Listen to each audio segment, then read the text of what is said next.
As some of you know, I'm a business owner. I own a house cleaning business, which started during COVID. And, it's been a rather intense week. I started just myself cleaning houses, and then the people that I was cleaning for referred me to neighbors and family. And before I knew it, I had a full roster. And then at a certain point, more people were calling. So I decided I was going to take that big step and go from working for myself to being a person who created jobs. And so I learned how to be that kind of person. My business was already a registered LLC at that point. I got insurance, liability insurance. I got an workman's comp. I found out all of the requirements for having employees, and I hired a payroll company, and I started having employees. And I decided that if I was going to hire people to work for me to clean houses, which is really hard work, and I respect the kind of people I want to have around. I want people to know that I respect and honor them for their time and that I appreciate them working hard. And so I tried to think like, okay, I'm like a micro business. It's just me. But if I'm going to start, I want to be able to reflect the values that I hold. And so I decided that I was going to pay $25 an hour for my employees to start, 18 an hour to train, 25 an hour to work, and then after a year, $1 an hour raise. People that train to be managers, I pay them 30 an hour, and on deep cleans, I pay my employees 35 an hour. We use all natural products. I'm expecting a high level of service from them because that's the business that I have. And so anyways, so that was a couple years ago, and I've been learning how to have employees and learning how to train, learning how to run a business. And it's been a really amazing experience. And also, sometimes it's really hard. Like when I take on more clients, I add more clients to my list, and then hire somebody, and then they decide they don't want to clean for one reason or another. And then, if someone calls out, then all of a sudden I'm responsible for double the amount of jobs as I would normally have booked for myself. If somebody quits without notice or just doesn't show up to a job, then I'm responsible for that. And then I have to go and do it myself. And I'm working long hours. And so I've just recently had this. For my first year, I was so blessed. I had employees that have really stuck around. I've been so lucky to have them. And then this year I needed to someone left and I needed to replace them, and I hired a couple people, and both of them did not last for various reasons that I don't think had to do with me. It was their own personal situations that were difficult. And then I hired somebody to replace them, and I was like, oh my gosh, this is my angel. This person, the universe sent me this amazing worker, and they did. I mean, I was really blessed to have met this person, and they helped me for a few weeks. But to do the work of putting in a background check and then paying for training, and then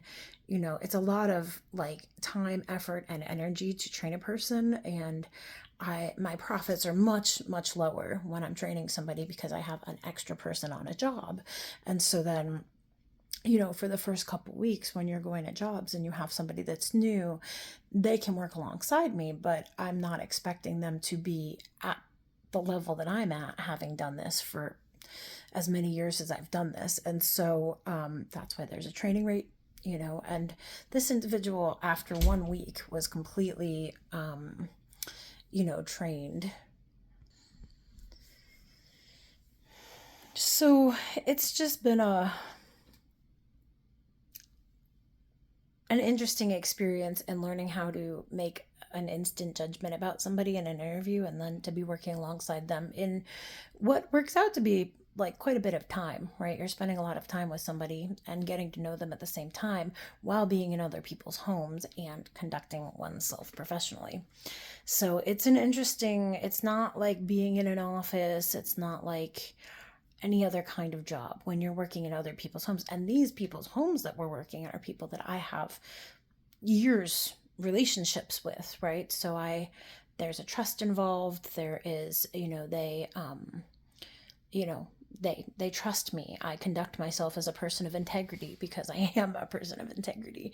And so, but sometimes, kind of on the regular basis, I feel like in The Princess Bride, where Wesley tells the story of being with the Dread Pirate Roberts, and then, where he would say to like, "Good night, Wesley. I might kill you in the morning, but sleep well." And that's how I feel about my business. It's like, "Oh, good night, my business. I might quit my job and go work at Costco tomorrow, but sleep well." And then every day I get up and every day I keep doing it. And this week in particular, when I got notice from my employee that I just finally had fully trained, they've been working for me about 3 weeks, I felt like I wanted to give up.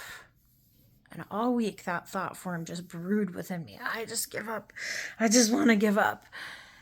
And then I really thought about, like, do I really want to give up? Like, I could just go and apply for some jobs, or what would that look like, having a full-time job, where it's a pretty set schedule versus the flexibility that I have now and working for myself. And, I'm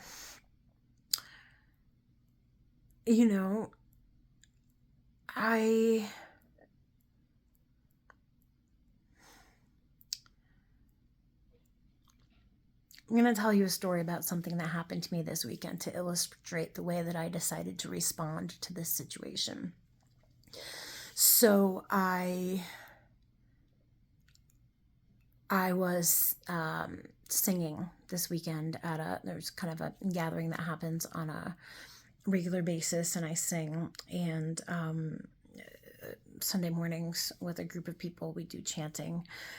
And I had gone after the chanting was over, people were sitting and having lunch, and I went over to the harmonium and I started playing, just kind of like really sinking down into like a deep meditation and expressing the prayer that was in my heart to sing.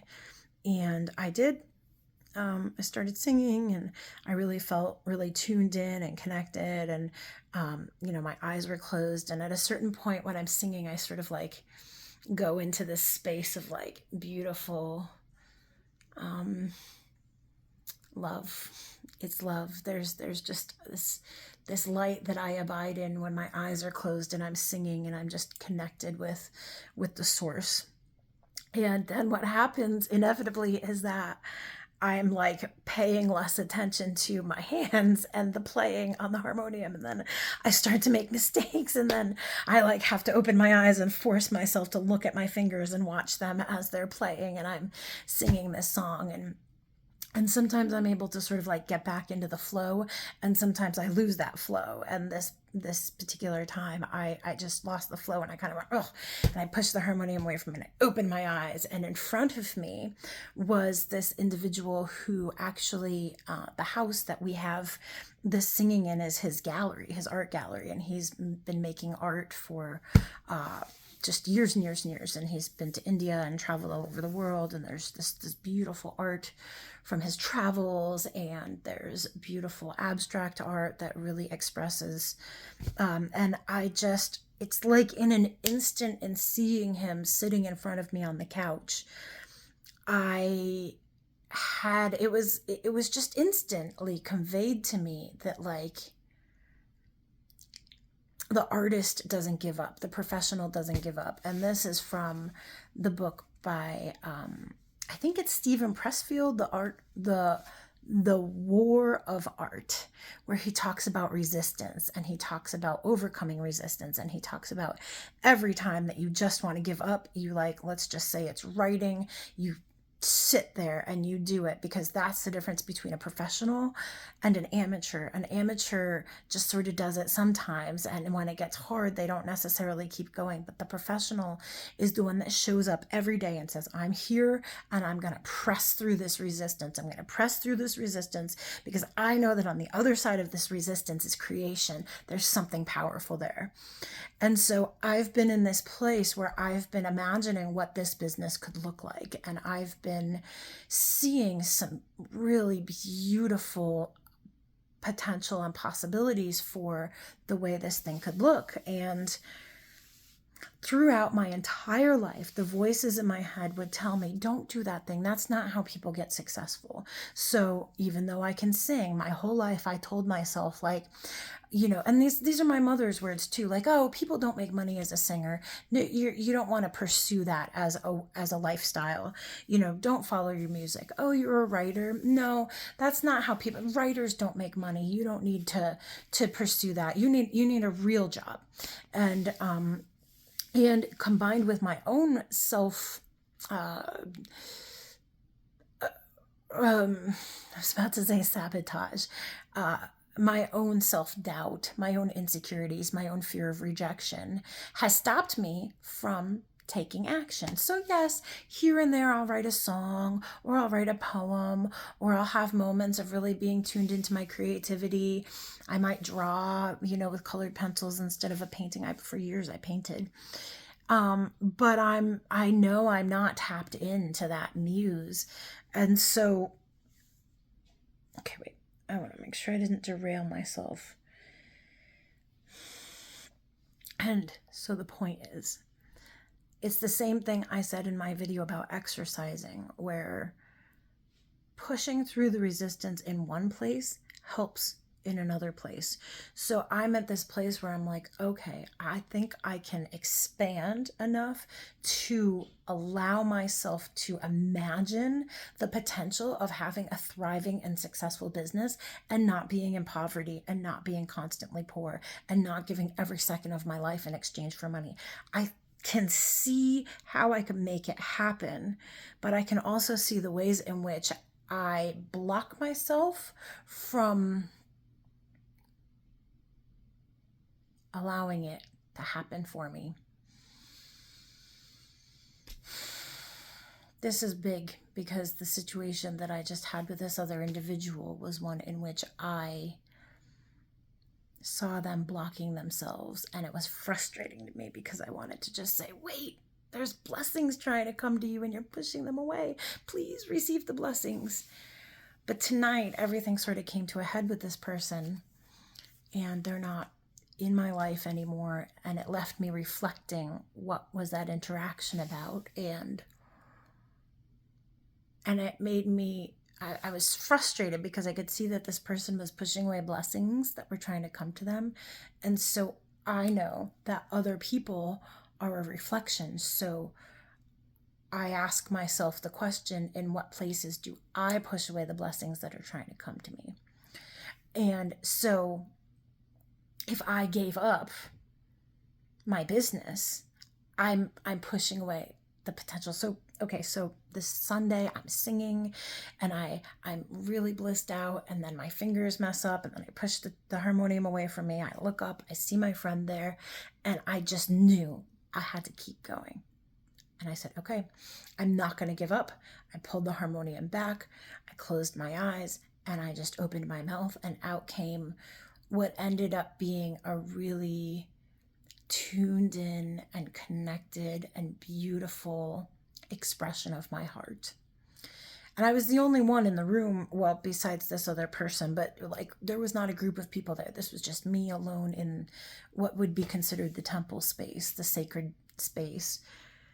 And I just was able to connect. And I knew it was because I didn't give up, and instead pressed through that resistance.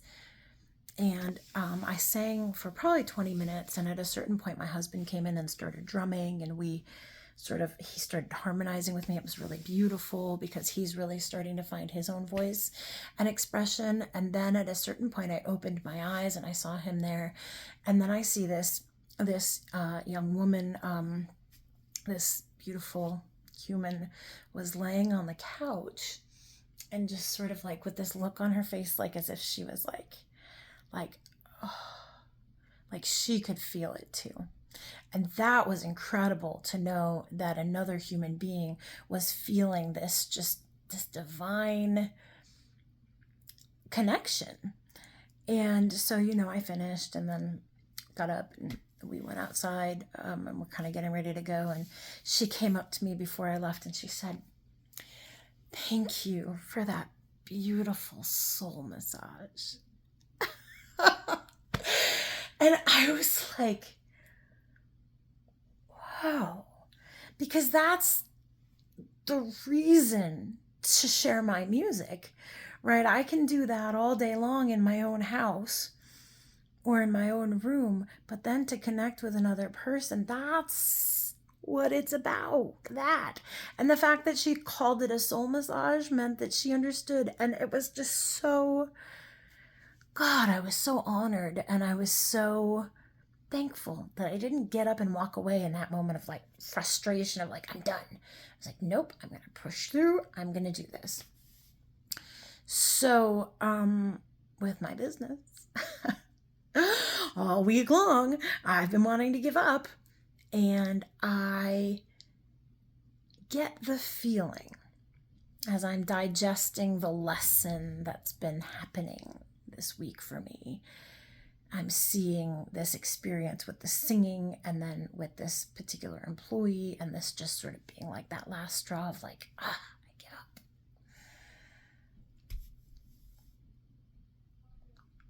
If I don't give up with my business, there is some real potential. So I'm not going to give up. Not going to give up.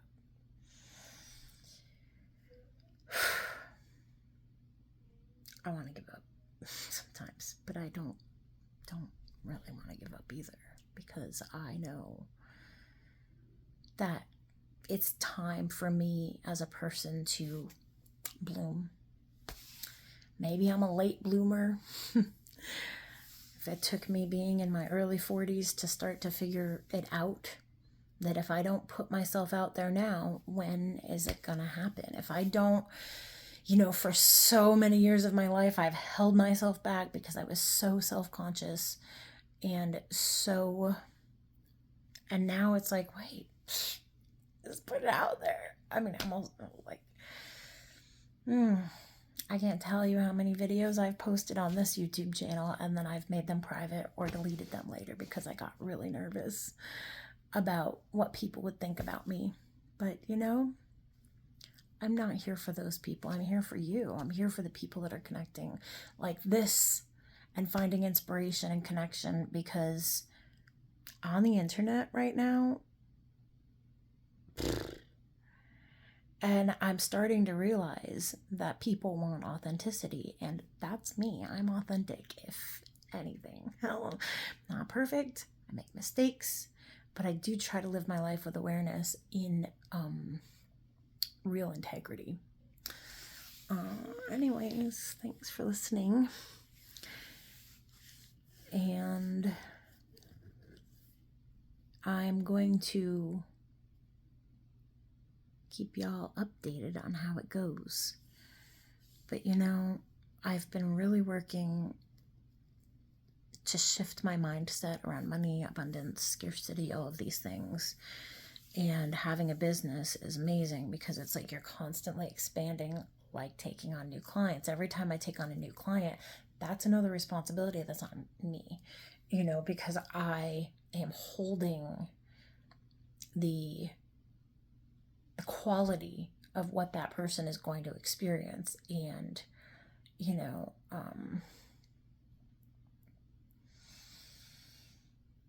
but there's people out there that make millions of dollars and have really successful businesses, and they have less integrity than I do. So if I'm a person of integrity and I'm a person of authenticity and I want to offer a high quality, beautiful something to the world, why not, right?